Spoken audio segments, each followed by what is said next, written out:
Assalamu alaikum and welcome to current tutorials.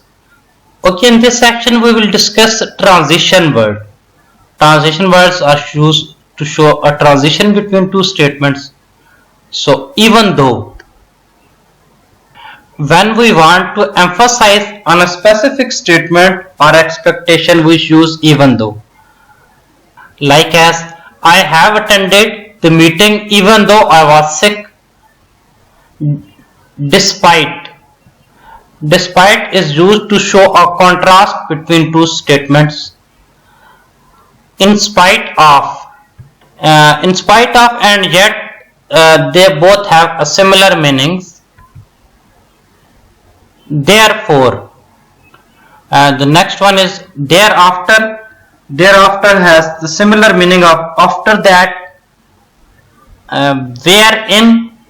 Wherein has a similar meaning of how, but this has a least use in English.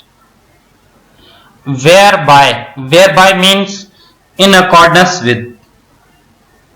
Hereby means by which. To is used to show movement, direction, expression or action. Thereby means due to. Next one is therein mean in which, in what. Thereof mean of that.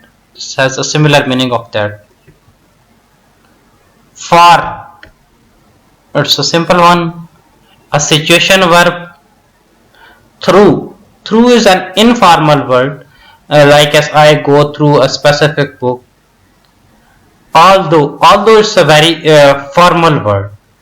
Although I was sick, but I was there in the meeting. So these are the transition words. Please subscribe to our channel, and for more lectures kindly follow our playlists.